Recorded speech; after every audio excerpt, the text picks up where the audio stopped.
The next section of our agenda is I'm really excited about. We've been working on it for a little bit.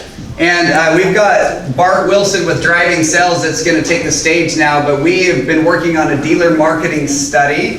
The goal of this study was to capture sentiment from dealers regarding their current marketing mix and what they see over the next 12 months. So Bart, if you want to join me up on stage, and one round of applause for Bart, please. Thanks, sir. Good to see you again. Good to see you. Good to see you. So what we wanted to do was we wanted to take a look at the marketing sentiment in the dealership landscape. And this is not meant to be like a plus minus 3% confidence interval bulletproof study. Having said that, a lot of what we've got matches some of the data that Alex shared this morning. So it's actually really accurate. And the thought was, as we go on year from year, we'll be able to have some pretty cool trending data to show where dealers want to put their money, what their confidence is in some of those different channels. So I'd like to bring up three of our panelists. We're going to just kind of walk through some data points. We started with an economist. We're going to wrap back up with some more pie charts. But Greg, all right, Justin and Alex, come on up. We'll let them introduce themselves. And let's jump into this thing. Come on up, guys. Have a seat.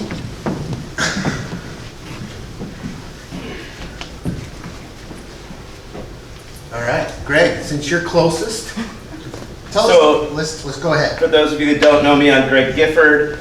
I am the Vice President of Search at SearchLab. I used to run the SEO department, actually built the SEO department at Dealeron, and I've been in automotive for like 15 years now. Justin. Good afternoon. My name is Justin Friend. I'm the GM and Vice President of Dealers United, which is a social media marketing agency for automotive. I've been in automotive marketing for about 22 years now, everything from direct mail all the way through digital. Most of it's been direct to consumer. So. Alex, most of the people already met you, but if you want to say anything else? Alex, co-founder of SmartSites, our full-service digital marketing agency. Okay, well, let's kind of get into the overview of this thing and then jump right into the data, which is, I think, what we all want to see. So what we did was we surveyed CMOs, marketing directors, marketing managers, and dealerships, and they pretty much ran the gamut of different brands that are represented in the space. And we really wanted to find out three main things. How do they measure success? So take a look at a different marketing channel. What defines success in that channel? How confident are they, or are you, that marketing channel did any good? Like, what's your confidence level in a specific channel? Finally, are you planning on increasing or decreasing your spend throughout 2022? These are the three main questions. As we're going to get into the data, we asked a lot of terminal questions around those that will kind of represent. So as we look at it, here's kind of a cross-section of the dealer volume that is being churned out by the stores that were surveyed. Most of them are, within 1 to 3,000. 66% of them. That's how many cars they sell. We did have some, a good chunk of them over 5,000. So there's quite a bit of volume going through these people, and they're spending some money on their marketing. I'm going to jump in and look at the first data point. And let's just chat about this one. We asked, how do you measure success in search engine optimization? Everybody, majority of people are going with organic traffic. Is that the right KPI to be watching? What do you think? Sort of, but it's troubling to me that it's 68% organic and only 16% leads, because getting a shit ton of traffic doesn't matter if you're not getting phone calls or selling more cars or booking more service. So you should always look at both in tandem and not just traffic, because I can get dealerships traffic all day long, but it doesn't do anything to the bottom line. Kind of interesting, Alex, when we did this, we asked, it wasn't like pick one, right? We asked, pick what you measure, and then we aggregate it, and it seems like that.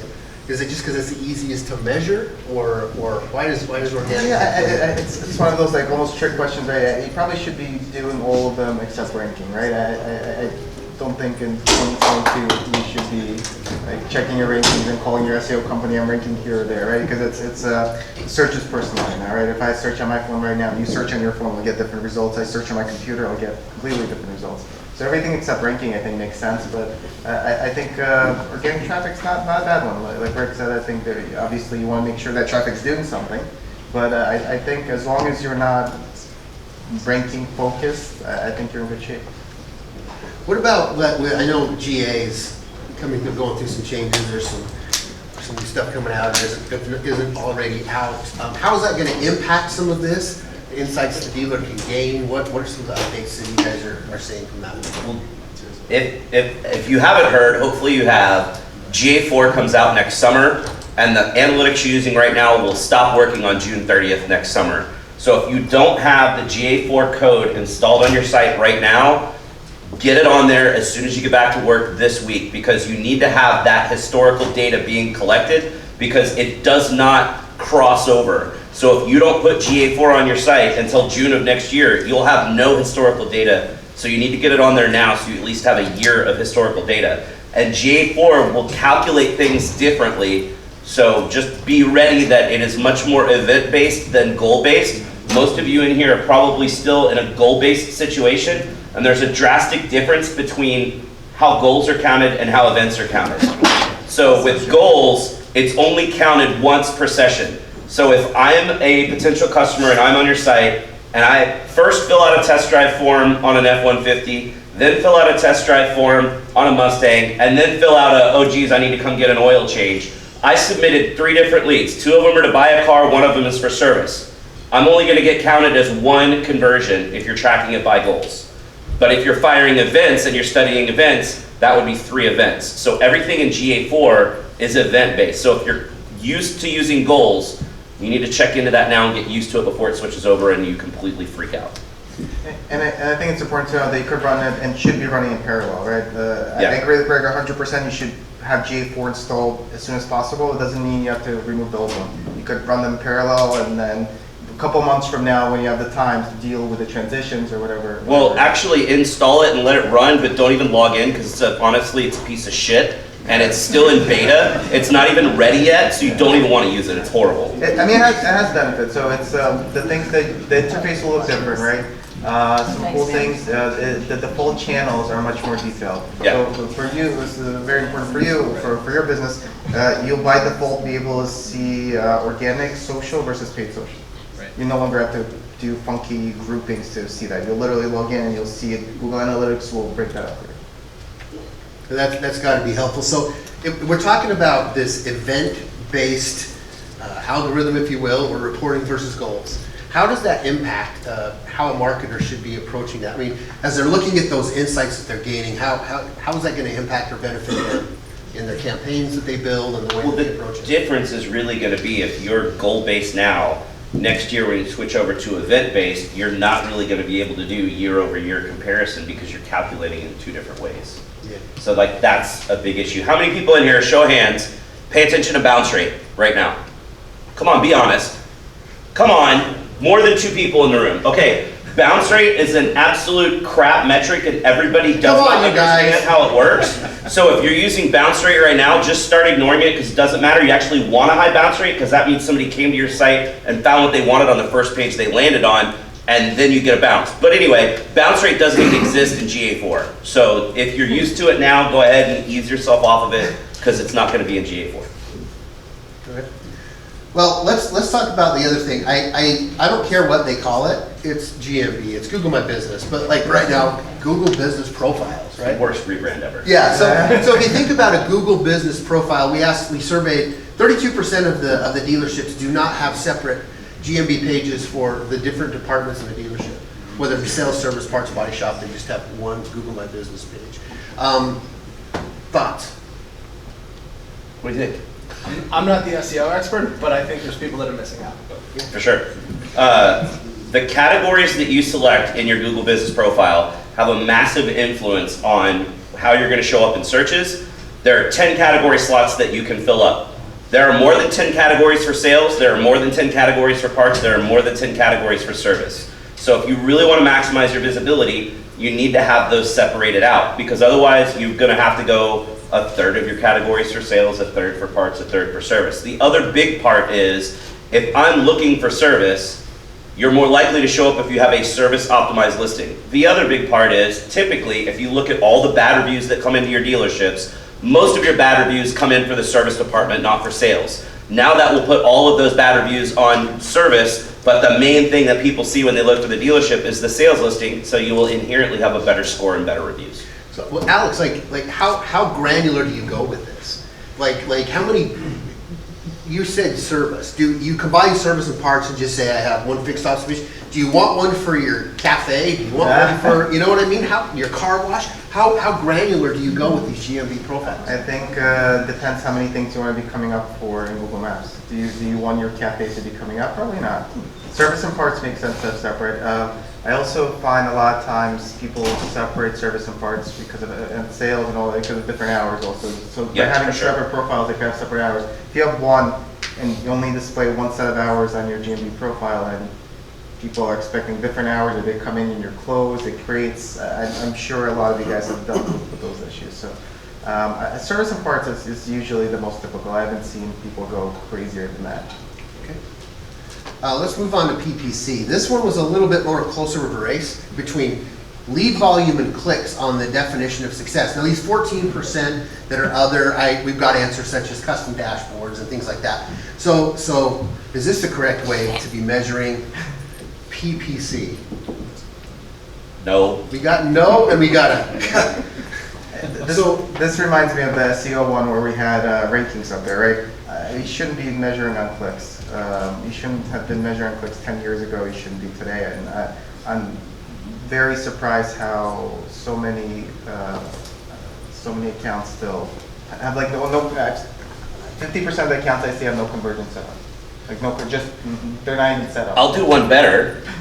Probably at least 70% of the dealers that we examine what's going on in their ad account, they're using the shitty OEM approved vendors, and more than 50% of their budget goes towards buying the name of the dealership, which you should do defensively, but if nobody else in town is advertising on the name of your dealership, you shouldn't spend a single penny there, because you're gonna get all of that traffic for free organically. But the reason these guys do it is because it pumps the numbers and makes them look awesome. They're like, look at all the clicks we got you, look at all the conversions we got you, and nobody realizes, hey, you would have got all those for free anyway.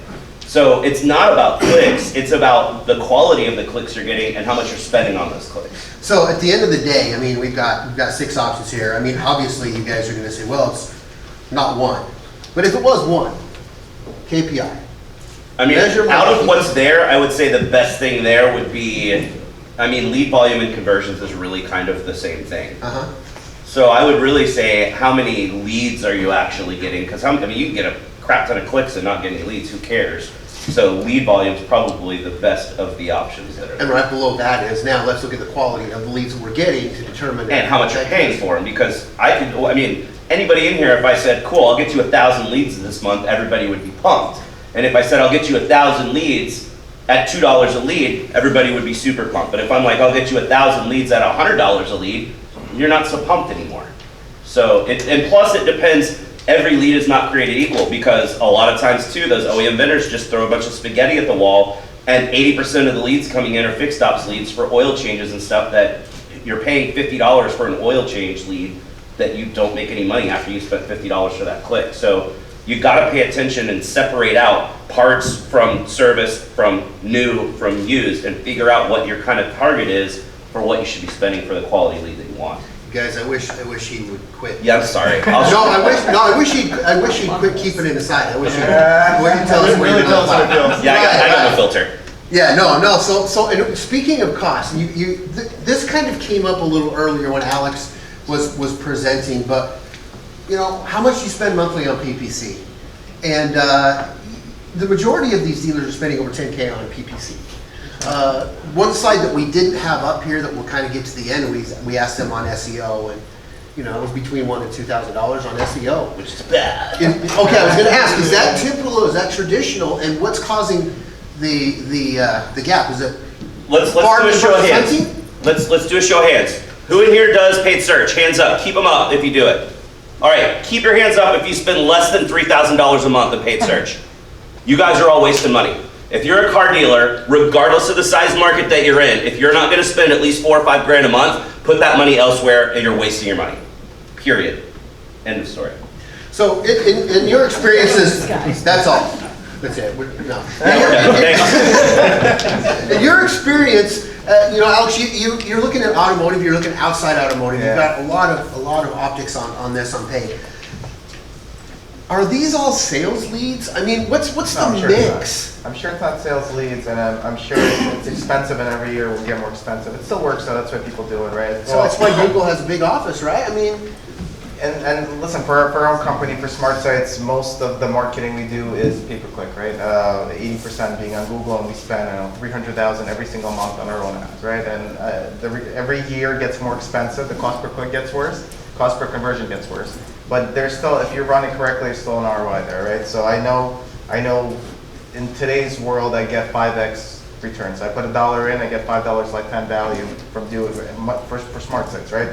2 years ago I would get 6x, 3 years ago I would get, Yep. so I know that, and I'm fine with that. So as long as you accept that, yes, the clicks are expensive, and but in most cases you will get value if you run it correctly. To your point, a lot of people are not running it correctly, that's where you run into problems, but if you're running it correctly, it is expensive. You do need to spend money, right? If you're spending $1,000 pay-per-click and you're paying the agency $1,500 to manage it, that's probably not the best return, right? But if run correctly, the return's still there. That's why people are still doing it. Good. In fact, how does your vendor charge you? The majority of them are paying a management fee, and it's pretty similar across the board. I know these are opinions, right? Because you guys are probably pretty passionate about one way or the other. I mean, what's the right way to look at this? It would be interesting next year to break this up, because I can pretty much guarantee you all those people that said it's a flat fee are all the people using the crappy OEM approved vendors. Because the people that aren't in the OEM approved program aren't going to charge you a flat fee, because if I'm working with a dealer that starts off spending $5,000 a month and they start getting great results and they're like, cool, 2 months later they're like, let's drop 8K, cool, 2 months later they're up to 10, and 6 months later they're up to 20. They started at 5, now they're at 20. You can't charge a flat fee for that, because going from 5 to 20 isn't 4 times as much work, but it's easily more than double the work, so my company starts losing money.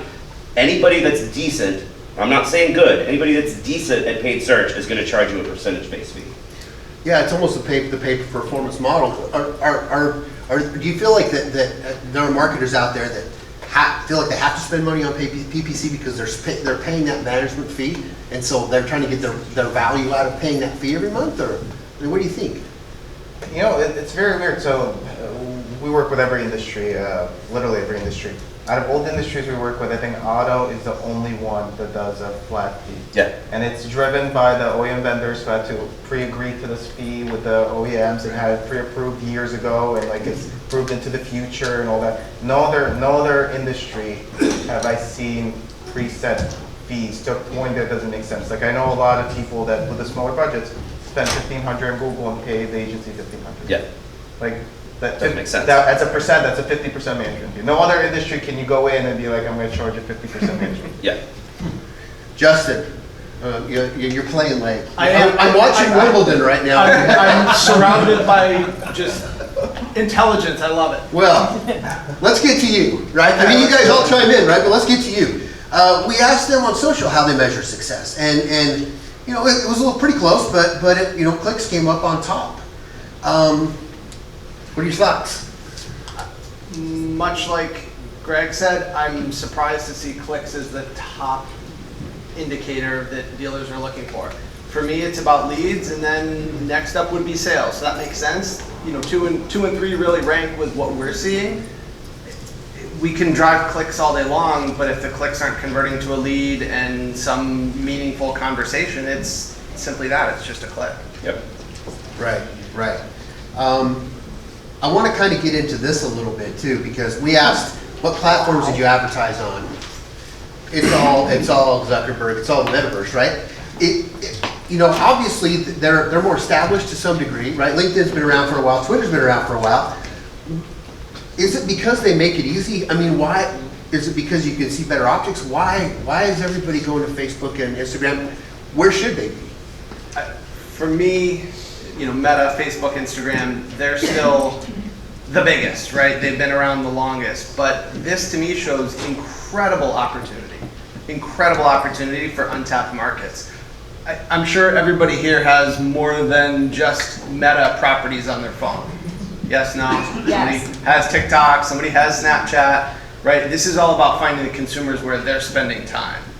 So you need to be able to reach out beyond just Facebook, beyond just Instagram, the Meta properties, to meet the consumers where they're spending time. Where are the moms?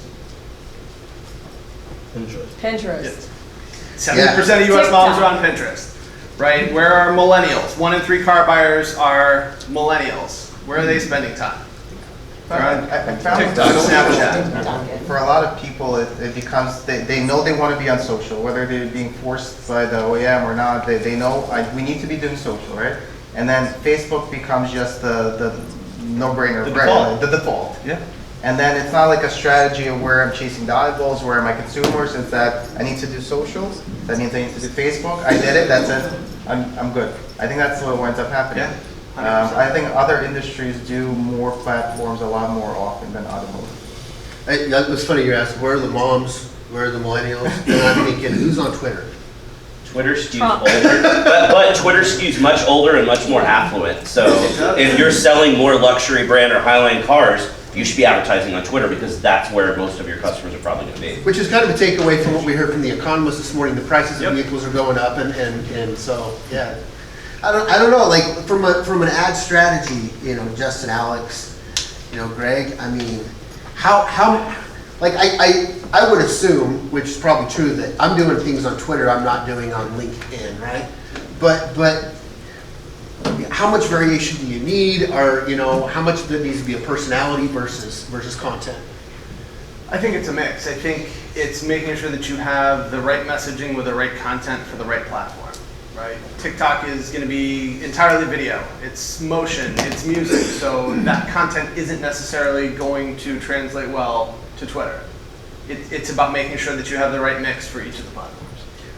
I think a lot of it's going to be budget driven too. I think social media is usually the bottom total pole of the advertising mix, right, along with SEO.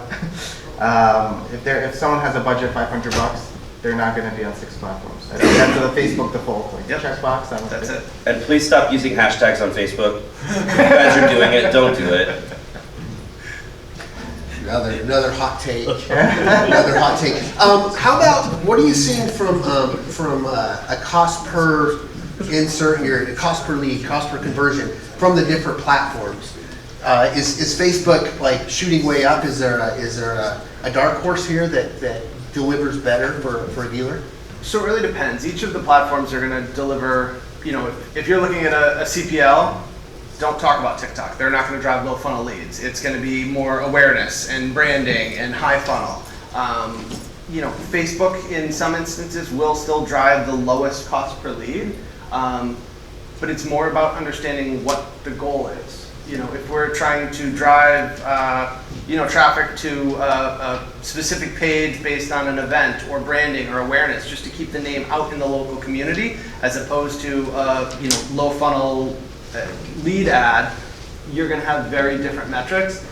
Overall, Facebook is still, the most established when it comes to, standards and benchmarks, but that's based on the history. Right. Well, let's jump to the really cool platforms. Email. Hot lead, right? One of the things that was interesting from what we talked about this morning was 207 billion emails, according to that tracking thing you had. That was cool. 6 billion, on social. And it's like, but it looks like, email still has a place, as we'll look at the pie a little bit later on. People are still doing email. Email works if you do it well. So let's talk a little bit about doing it well. I'm assuming that you got to have that, because anymore it's an exercise in deductive eyeballs, right? Like I look at my email, I go nope. Nope, I'll say that one, nope. So we gotta have a good subject line, and we gotta have, a good, I would say, a good reputation, content, history with that organization where you're actually gonna wanna open it. Well, and the content of the email matters too. Like if I just bought a new Wrangler and the next week the dealership sends me an email that's like, we've got specials on new Wranglers. All right, cool, I'm unsubscribing right off the bat. So you have to segment your list and send the right message to the right people, or it's just not gonna be effective. Right. Well, that's so much of direct consumer marketing. Yeah. It's about having the right message at the right time. To your point, if you're sending an email about a service offer and I just had my vehicle serviced, I mean, cool, maybe I'll hold on to that email for the next however long till I need an oil change, but it's not relevant to me right now. Social works the same way. If I just buy a Jeep and the next day the dealship's pushing out an ad to me that says come buy a Jeep, I'm gonna not follow that dealership. All So, about making yeah. sure you're having the right message at the right time. So I kind of wonder if some of these guys are looking at email like TV, radio, where I'm shotgunning it out. Getting lucky on that one, but from a credibility standpoint, it can really hurt. Yeah, Gary. Bring up something for anybody who's still email marketing. As Greg said, it is still effective, done right. If you're going to email market, email blast your customers, do not do it from your CRM. Do it from a third-party emailing platform. Do not do it from an automotive CRM platform unless you want to see your unsubscribes go up and your engagement rate go down. Do not do it through your CRM, no matter what they say they do for you, or especially open rates and click rates. And I think if anyone's looking for strategy, I think e-commerce is where you look for email marketing. I think that's best use cases and best practices where you're about to buy something, but you don't check out all the way, and then you'll get an email about your card, right? Like, where you bought something, you get another email about an accessory you could buy with it. That industry has got this stuff down. That's where I would go for inspiration. Looks like the majority of people are spending less than $500. There's a good percentage that aren't doing email marketing, but I'm not seeing anything in here that I'm like, whoa, right? It's just pretty. I think a bunch of people are doing it themselves. That's less than 500 folks that just go into a CRM and just push out. Yeah, it might be those guys, right? Might be those guys. Yeah. Might be those guys. Print. Next, right? I mean, Who cares? Right, like I think print is print, and wow, it's this. This would be interesting to see year over year over the next couple of years. Right. Or qualify by size of town, because I would bet the people that are still doing it are probably in really small towns. What about One old newspaper. Yeah. QR code, right, tracking that? Yeah, that as we go forward, like that now, the Apple and they're making it easier to use a QR code. They've been around forever, but now you can actually just hit them real quick and easy. Maybe print will be back. Yeah, Yeah. totally. Yeah, what do you think, Justin? So one thing on this one that did not surprise me was that sales was the top measurement of success. Yeah. Yeah. So That's a good call. That's a good call. How will your budget change in 2022?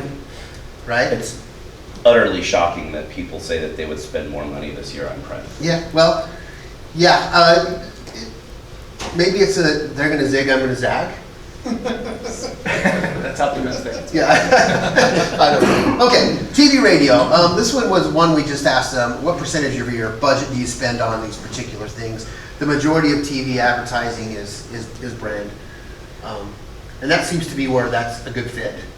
You can put it out there. You're not necessarily targeting anybody in particular or specific, but drive traffic to your website. Well, I think given everything with inventory, if there's take any OEM dealers and there's a similar vehicle at each of these two dealers, it's about letting the community know why they should come to you and establish your brand and establish the amazing things that you've done to support the local community. So I think, seeing the large percentage or largest percentage based on branding makes perfect sense, especially given the situation that we're in currently with inventory. Yeah, that's a good call.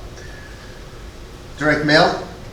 A lot of people aren't doing direct mail, but you can see that, the majority are spending, once again, less than $1,000 a month on direct mail. But it still is happening. And let's jump into this. I kind of went over some of the traditional channels quick. We're going to talk about that in a second. But this is super car math. What I did was I took the majority of the people that took the survey were 1 to 3,000 cars. So what I did is I extrapolated the data from the 1 to 3,000 car people and looked at where they said they were spending their money. And this is the average marketing mix. How's this look to you guys? I mean, what do you think out there? I mean, how? It's horrifying. It's horrifying, but how accurate or realistic is it? I mean, So according to this, most of the dealers you talk to are spending on TV radio. That's crazy. yeah, there's a lot of TV, well, it's budget, right? A lot of budget going to TV and radio, and in this example, more budget going to PPC. And then you can see, where the other ones break out. So. Does TV radio include like OTT? That's what I was gonna ask. Yeah, Yeah. yeah, it'll include OTT, Okay. which may be a little bit more targeted, right? Right. Yeah. Maybe. So, well, here's what I really wanted to get to. So this is what it's a confidence index. In other words, we asked people, how confident are you? There's some crazy things here. How confident are you that that particular channel is driving leads, is making you money, right? I have 100% confidence rating that the people that said that they are more confident in TV radio than SEO and almost paid search are not going to be in business that much longer. Isn't that? It's interesting. And I don't know if it's that it's established and they know what they know, versus some of these other things that they're maybe we don't know what they don't know, but the only one that I feel like was like, yeah, we're not confident this does any good is 27% for print. The right side, the low confidence in print, I understand. The high confidence in TV, radio, direct mail, those are very difficult to track and measure. Right. Right? So that to me is where it is a little mind-boggling that the confidence is as high as it is. So I'm going to say like a goofy thing, but other than email, other than print, the more established channels tend to have more confidence with dealers than some of the newer ones. It just seems like that, right? Regardless. So let me ask you this question. You're talking about traditional media. How do you do it right? Like is all of your traditional media, should you be driving it to digital channels so that you can start tracking conversions? How do you do it right? You mentioned QR codes. Don't do it at all. Okay, right. Okay, speaking from an aspect, but is there a way to do it right, where you can take that total mix and drive it to something that you can track and gives a value? If I did anything, I would do TV. I wouldn't do radio. I would do TV, and it would be 100% brand building, like he was talking about. Here's why buy from me and not from the other guy. I'm not going to do TV conquest because you can't track that. I'm not going to try to drive leads for buying of come buy from me because I got the wavy gun, I'm cool, I make crazy commercials and stuff that everybody does. It's literally going to be like, here's why you want to buy from us and not from the other guy in town. But it's going to be a small mix. Like, what about third-party sites? Yeah, that was not included in this if we're talking about classified sites and sites like that. Yeah, so we left those out of this, but give me your feedback on that. What are you thinking, Steve? It's a big part of our ad budget. Yeah, it's a huge part. As we get going forward, we will include some of that stuff. We left it out because of inventory constraints. The presentation I had earlier, I had the pie chart. It was the biggest spend. I only looked at digital marketing though, so it didn't have print video. Digitally, it was the biggest spend. So what are you guys' thoughts on those third-party sites? Probably overweight on that versus SEO. Gotta be there, or I've been doing SEO for 12, 13 years for car dealers, and up until very recently, I've told every dealership I've worked with to drop all third-party sites because there's no point in spending money to advertise on a site that advertises your competitors equally to yourself. Spend that same money to drive the traffic to your site where you can control them and you can get their data and you can market to them later. And every time dealers freaked out, I said, look, worst case scenario, Auto Trader freaks out, Cars.com freaks out, Car Gurus freaks out. You come back 2 months later, you're like, wow, the data shows I really shouldn't have quit this, and you go back and you get a better deal than you would have gotten. You know how many times in 12 years that happened? 0. Everybody dropped it and was like, holy crap, I should have dropped this years ago. In the current market though, there is value in doing third-party sites just because of the inventory shortage. Well, and a lot of these platforms are starting to do some digital retailing, so they'll do more than just check out this car and check out that car, right? You can actually get a little bit more attribution. Yeah, in the current market, there's definitely a need for it, but in normal times, if we ever get back to not having inventory. Well, I mean, if we ever, not the post-COVID, but like if we just get more inventory available and it's not like we can just kick back and not have to worry about selling cars, if we're back to that, probably better to spend the money on paid search or SEO. Is there a preference on third party? Like one? No, because it's different in different parts of the country and different areas use, I mean, same thing, like a lot of dealers laugh when we tell them they need to advertise on Bing ad network. But up in the Northwest, you get way more traffic from Microsoft ads than you do from Google ads because that whole kind of Northwestern area is so Microsoft focused because Microsoft is up there. You can slay on it and nobody else does anything there. So same thing with the third parties. Like sometimes it's Trader, sometimes it's Cars.com, sometimes it's CarGurus. You just got to look at the data and see what works. Seems like an expensive test though, right? Like you write the check to see which one performs better, but we're talking A/B testing on some of this stuff, ABC testing on classifieds. Yeah.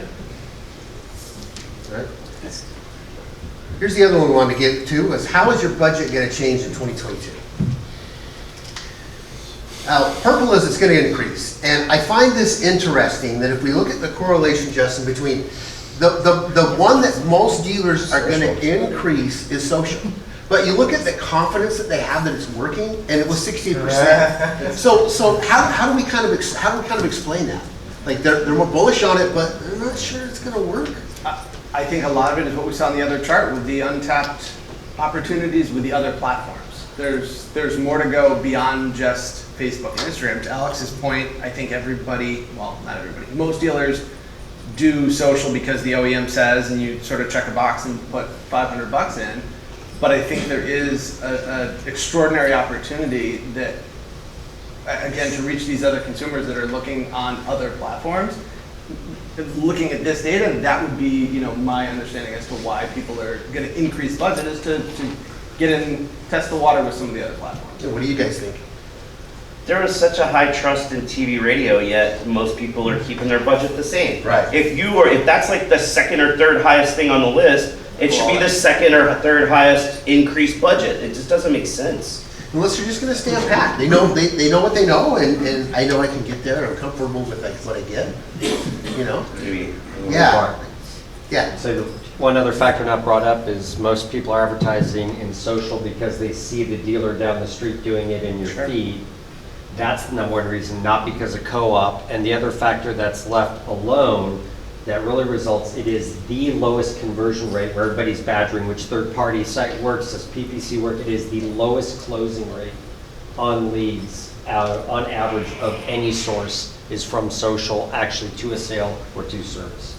Now, I'm not pushing back on this, but I'd like a little bit of clarification because it seems like that, if we say 78% of the dealers were on Instagram, 100% of them were on Facebook, that seems like it's really swayed toward the metaverse. Does that count with other ones? If a dealer goes into their ROI report in DealerSocket or VIN and it's sourced properly from their conversion ads through their digital retailing tool, social has a higher percentage actually if it's sourced properly through their digital retailing. Are you talking tool. organic or are you talking paid social? Paid social. Okay. It also depends how it's being executed. That's a Yeah. big part of it, right? Like if it's executed well, Yes. it in theory will measure well. If it's executed poorly, the measurement is somewhat Just like off. anything else. Yeah. Right? That's it. Just like anything else, yeah. Paid search had a higher confidence level than SEO, yet more people are lowering their budget in paid search than SEO. So like that doesn't match either. Yeah, it's kind of, it's interesting, and I think that that may, I mean, we could hypothesize all day long, but that may be an inventory issue, right? Oh, I'm sure it is. And I think it's a baseline price, right? If you're spending 500 on social, it's easier to increase it than you're saying next year. That's true. That's true. That's true. So there's been a lot of stuff here. We're very short on time. Having said that, I would love to, let's get some takeaways from you guys on, I mean, what did you learn? I mean, as we go forward, we're going to get trend data. We're going to be able to watch some of these things over time. That's where it's going to get real fun. But anything that you learned that was a takeaway, or anything you want to tell the dealers that they need to be looking at that maybe isn't social and search from you guys? No offense, but Piggybacking off of what she just said and what we were just talking about a minute ago, make your decisions based off of data. Yeah. Don't do it like Gary said because you see your competitor up the street doing something and you're going to go do it too. Don't drop Auto Trader or cars because you think, oh cool, we can sell cars right now, we don't have to worry about it. Don't decrease your budget in TV. That's not so much because you should decrease your budget in TV, but like SEO and paid search, like right now, so many dealers are saying, oh, well, we don't have any inventory, so let's stop doing digital marketing. But SEO and PPC aren't just about showing up to sell the cars that you're trying to sell. Fixed ops is a massive opportunity for almost every dealership out there, and nobody does anything for fixed ops marketing. Nobody does anything for buyback campaigns. Nobody does anything for recruiting service techs. There's a whole lot of stuff you can do with SEO and paid search. Don't just drop it because you think that you don't have to because of inventory. Use data to make your decisions when it comes to marketing. Justin? For me, it sort of piggybacks off that, but also what Gray was talking about earlier. Find a partner, lay out a plan, put a timeline, establish expectations with that partner, hold that partner accountable, and hold yourself or your team accountable, because if it's not going, bi-directional, you don't really have a partnership there. So for me, a lot of what, Gray was talking about with his tech stack and the partners that he chooses, like that really resonates with me in terms of like finding the right person that's going to help you, continue to grow your business regardless of what the challenge is, because again, the challenges are different. You all know that far better than, we do, or the dealers out there. It's not about, unloading the, 200 cars because the 200 cars aren't there. It's buyback, what's your vehicle acquisition strategy? It's hiring, getting the service tech or the sales tech. It's all of those challenges that have very much changed and evolved over the past 2 years. It feels like 12. And I think there have been a lot of good dialogue today, especially from the dealers that we've had present on just that. There are a lot of tech stack conversations, a lot of getting that right partner. Yeah. Alex? Yeah, for sure. So I think they summed up most of it, but just to add to that, I think, like Craig said, I don't think now is the time to start cutting your marketing. I think now is the time to start thinking about it more and be more creative with it. And whether that's evaluating social media platforms or evaluating your message or when you're doing pay-per-click, SEO is all investing in your future, right? There's a lot of knee-jerk reactions that, oh, I have no inventory, I'm going to stop doing SEO, right? That's going to kill you in 6 months from now when you do have the cars and you're not ranking, right? So definitely not the time to cut, and if you don't have the inventory, you don't not necessarily need to like double your budgets, right? But I think a lot of opportunities to really get creative about what you're doing and really put some thought behind what you want your marketing to accomplish. And of course, tracking data, all of that is always important. Awesome. Thank you anybody who took the survey that we sent out to get the feedback. We hope we get more as we go forward. As I said, bart@drivingsales.com, that's my email. If you want a copy of the entire, if you're one of those guys, you want the data, we can nerd out, send me an email, I'll send you the deck, and we can get you the raw data that you can kind of look at. And thanks a lot, guys, we appreciate it.